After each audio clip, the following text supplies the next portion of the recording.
In last week's video, I was in sunny San Diego hand painting this beautiful cotton warp. Now I'm back in freezing cold and actively blizzarding New Jersey, and this feels like the perfect time to turn this warp into a fabric. So I dug through my stash of yarns and I picked out a whole variety of things, mostly cotton and silk, which seemed like they would pair nicely with this warp and bring out some of its colors.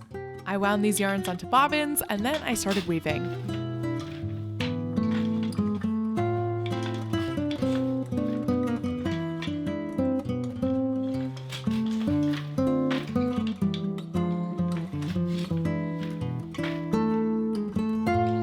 For this project, I had two main goals. Firstly, I wanted to make a fabric that would show off this hand-painted warp. And secondly, I just wanted to have a fun, relaxing time at the loom.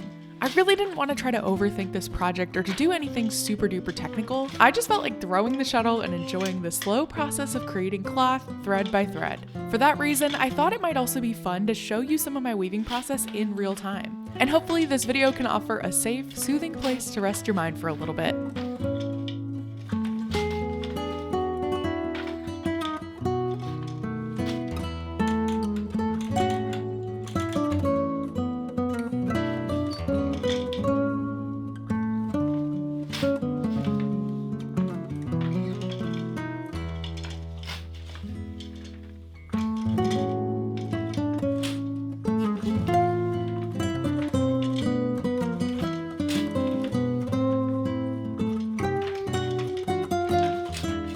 For this project, I'm using my 4-harness loom, and I thought it might be interesting to feature a 2-2 twill as the main woven structure, which would add some subtle diagonal lines to my fabric, and would hopefully play really nicely with that painted warp. In general, my weaving process is really organic, in the sense that I don't really plan out any aspect of the weaving itself. I just let impulse and the rhythm of the loom guide my weaving choices, and I change colors whenever it feels right. I know that sounds a bit cheesy, but it's genuinely how I most like to weave. Since I'm working on a twill on 4 harnesses, that means that the pattern repeats itself after 4 picks. So in my brain, while I'm weaving, I'm just going 1, 2, 3, 4. 1, 2, 3, 4, as I press the petals in order over and over again.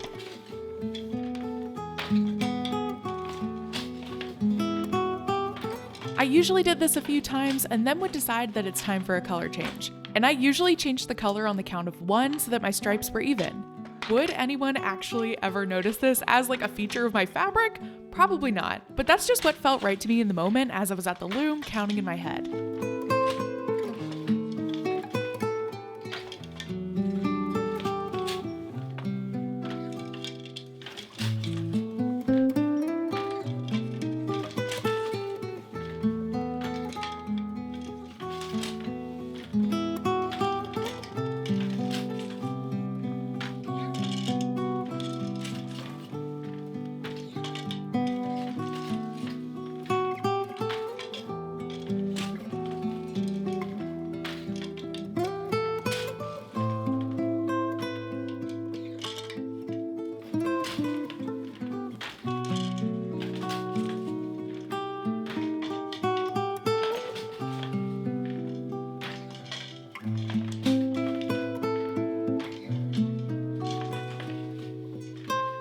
After the first day of weaving, I unwrapped the fabric from the loom and I just stared at it for like a really long time.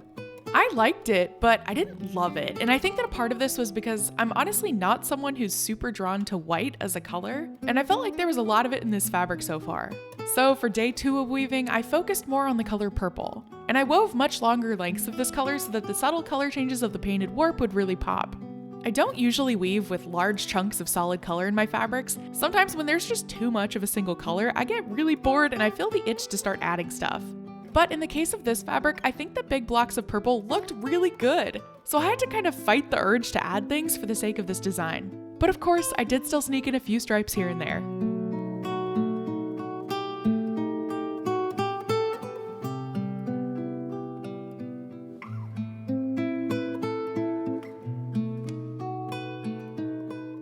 After a few more days of weaving, I reached the end of my warp, so it was time to remove the fabric from the loom.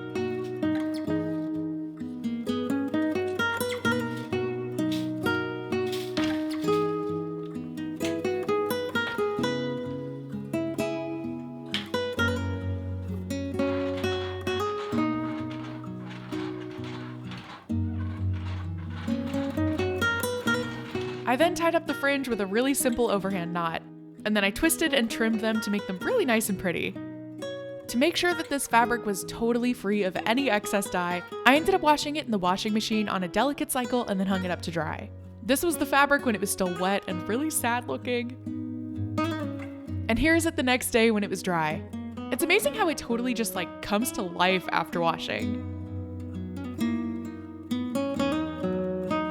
I then ironed the whole yardage, which is very time consuming, but it really finishes the fabric. It's a step that I never skip. And then, as if I didn't just spend a whole bunch of time cleaning and perfecting this fabric, I decided to take it up to the roof for a little photo shoot in the snow.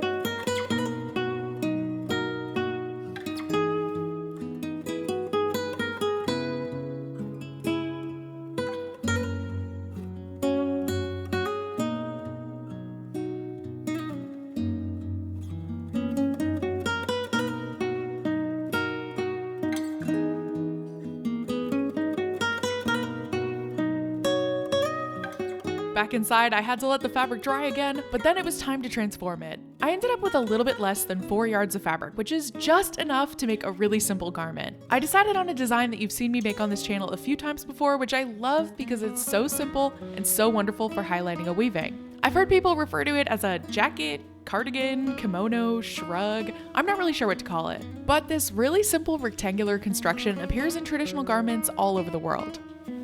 So first, I found the exact middle of my fabric by folding it in half lengthwise, and I placed a sewing clip to mark this spot. Then I sewed a line of straight stitches on either side of this mark, and I used some really fun pink and red variegated sewing thread. Oh yeah, I forgot to mention this, but our living room is green now. I then cut between these two parallel lines of stitches. And this just ensures that when the fabric's cut, it won't start to unravel and unweave itself.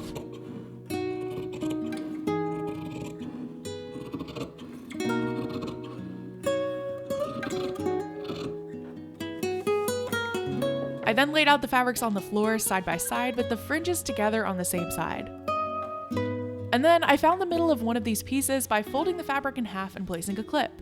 I plan to sew a line from the back edge towards the middle, stopping just a few inches right after the exact middle of the fabrics. So I laid my fabrics right sides together, and then I clipped them together using quilting clips. I didn't really measure any of this, as you can see. I just kind of added a bit and eyeballed this. Then I brought everything to my sewing machine and I joined these fabrics with a straight stitch.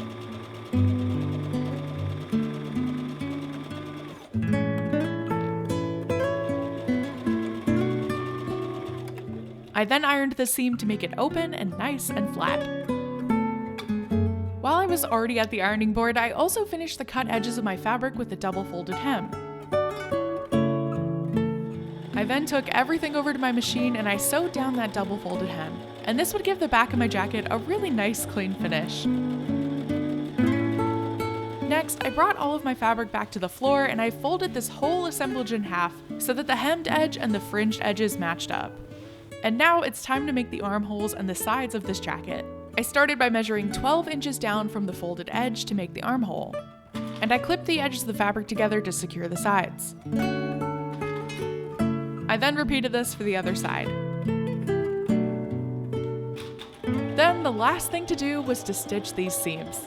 Hopefully you could see that this jacket pattern is so simple and it works for such a wide variety of fabric lengths, widths, and styles. I really hope you consider giving it a try someday.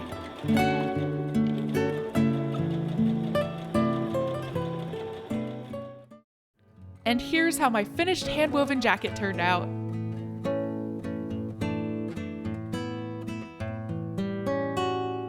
I am so stoked about how this weaving turned out.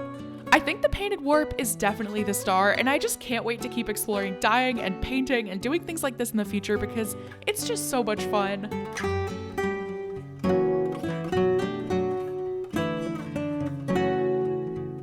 I I also really like the shape of this jacket. It's definitely still really cold and icy outside, so I tried my best to make an outfit, but I know I'm more realistically gonna get a ton of wear out of this when the weather's really nice and I can just like throw this on over a dress with some sandals. Or Crocs, more likely. But for now, I'm working with what I've got.